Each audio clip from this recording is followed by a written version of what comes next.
Welcome into a brand new week here on the Ravens Rundown. Tyler Jones here with you. Thanks for joining us. Coming up on today's show, we have the latest from Ravens OTAs. We'll tell you everything you need to know coming up in just a matter of moments. Before we do, an exciting season ahead for your Baltimore Ravens. Do you think they're going to make the postseason? Little survey for you. If you think they'll make the playoffs, then I need you to go ahead and give a like to the like button. Just go ahead and tap that like button for us. If not, if you don't think that they'll be in the playoffs for whatever reason, comment and tell me why you don't think they'll be in the postseason.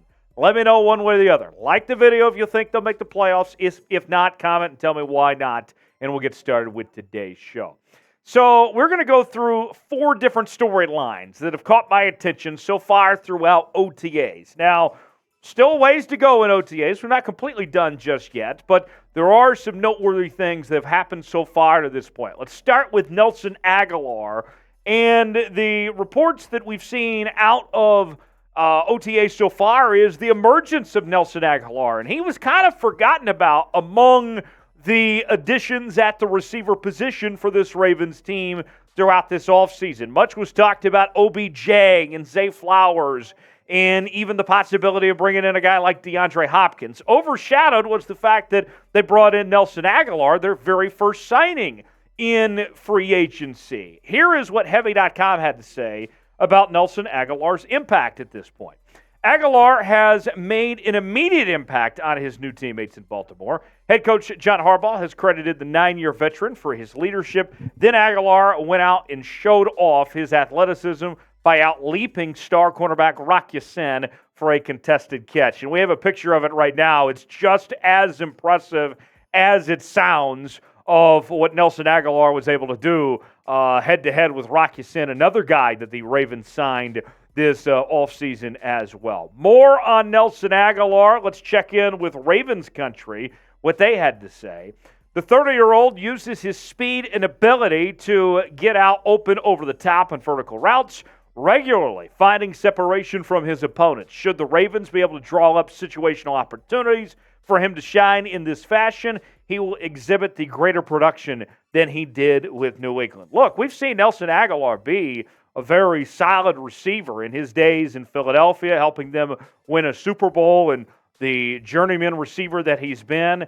I got to tell you, I'm very intrigued to see what he does with this Baltimore team. Hope we see more of what we've heard about so far in OTAs to this point. Is he going to make the 53-man roster? I think he's on good pace to at this point in time. Nothing's a guarantee, obviously, but what do you think? Our pinned comment today. You might get an ad break. If so, take advantage of it. Get your votes in and tell me what you think. Will Nelson Agholor make the 53-man roster or not? Type M for make, type C for cut. Let me know what you think. That's M for make, C for cut.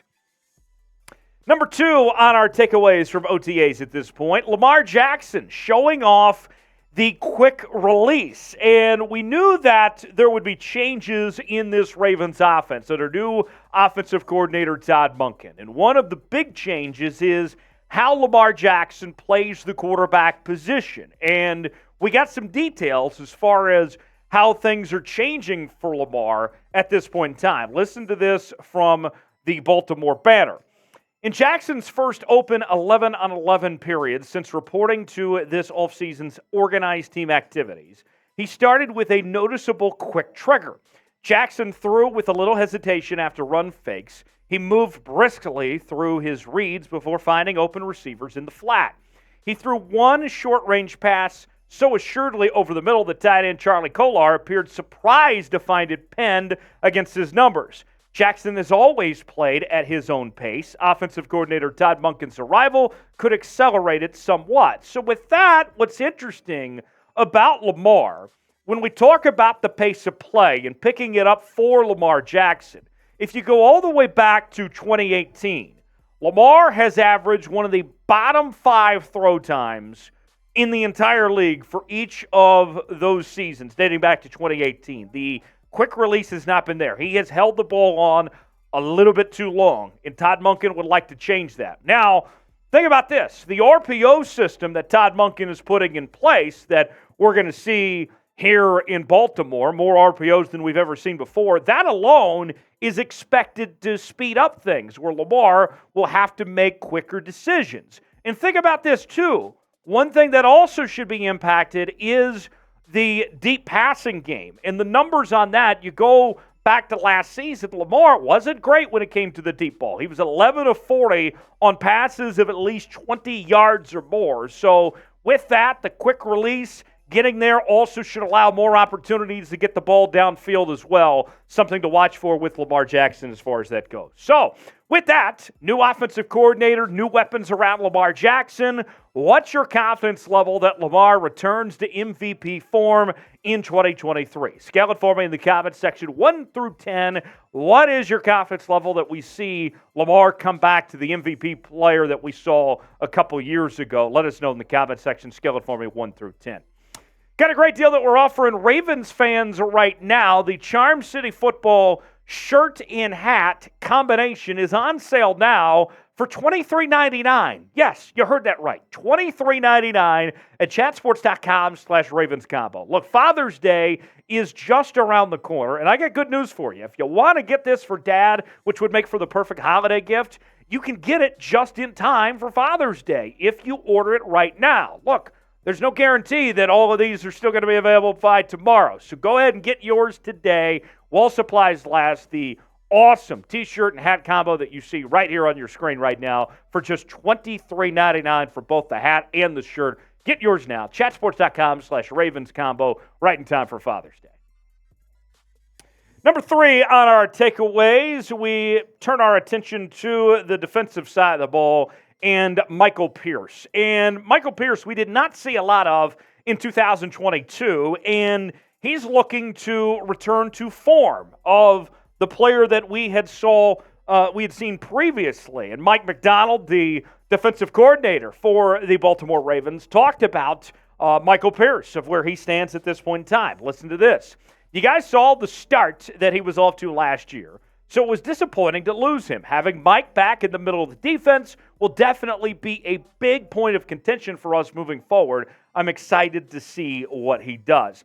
This is Michael Pierce's second stint with the Baltimore Ravens, previously playing for them from 2016 to 2019, where he joined the team last year. Although his time was limited with the Ravens last season before ultimately he was out for the remainder of the season after the 3 games played, he left quite the mark when it comes to the analytics. His overall Pro Football Focus grade near 87 for the season, with 6 tackles and 1 forced fumble in those 3 games played. Got more to get to before we wrap up. Got a big one here in just a second. Before we do, if you're looking for more Ravens coverage, this is the channel for you. We're talking about your Baltimore Ravens each and every day here in the Ravens Rundown with daily news and rumors segments. We also do live shows from time to time. We do our watch parties for some of the marquee games during football season, and we're closing in on 10,000 subscribers. We need your help to get there. Subscribe for free. We don't charge you anything to bring you this Ravens content. We do it because we love you guys, and we want to bring you the best Ravens coverage we can. Subscribe now. Turn on notifications so you never miss a moment. YouTube.com/Ravens TV.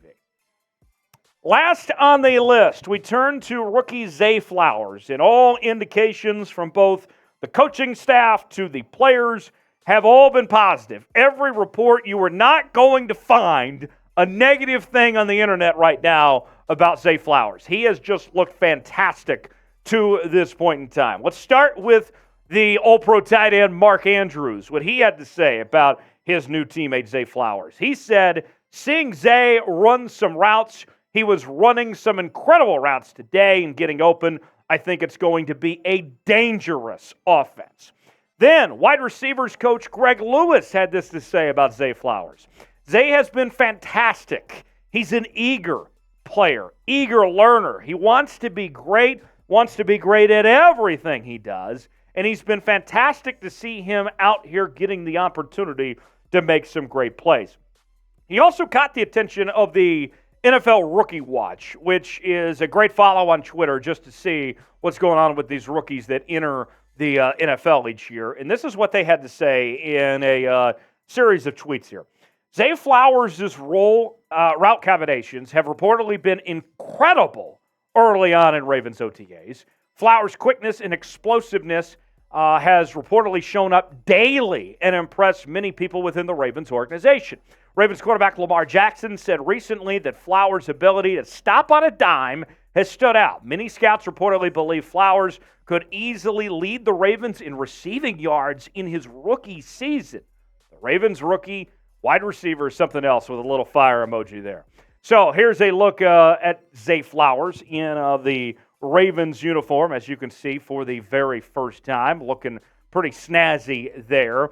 And the background story on Zay Flowers, pretty good value for Baltimore, getting him at number 22 overall. Remember, Mel Kiper Jr. had him as not only the number 1 wide receiver in this year's class, but also the number 13 overall player. So for him to be available there at 22, the Ravens obviously needed help at the wide receiver position. A big win to grab up the third-team All-American receiver out of Boston College with that selection there. So will Zay Flowers win Rookie of the Year? If he leads the Ravens in receiving, you have to think that he's going to be in the conversation among some of the top rookies in the National Football League. Is he going to win Rookie of the Year? Tell me what you think in the comment section. Y for yes, in for no. Is this award going to belong to Zay Flowers when it's all said and done? Tell me what you think. Y for yes, in for no. So to recap before we wrap up here of the takeaways from OTAs at this point in time, Nelson Agholor emerging, looking the part. So far, so good with him. Lamar Jackson showing off the quick release, adapting to this new Todd Monken offense. He seems to be going very well with that. Meanwhile, Michael Pierce coming back from injury, showing good signs, looking to return to form so far in this defense. Meanwhile, rookie Zay Flowers looking fantastic and very well could be the Ravens' leading receiver this season when it's all said and done. What's your biggest takeaway from Ravens OTA so far? Whether it was something we talked about on today's show or something else that you've read or heard, tell us what you think in the comments section, what you believe the biggest OTA's takeaway is at this point in time. Hit me up on social media, Twitter, Instagram, and Facebook at Tyler Jones Live, talking about your Baltimore Ravens there, and I shall see you next time right here on the Ravens Rundown. Thanks for joining us.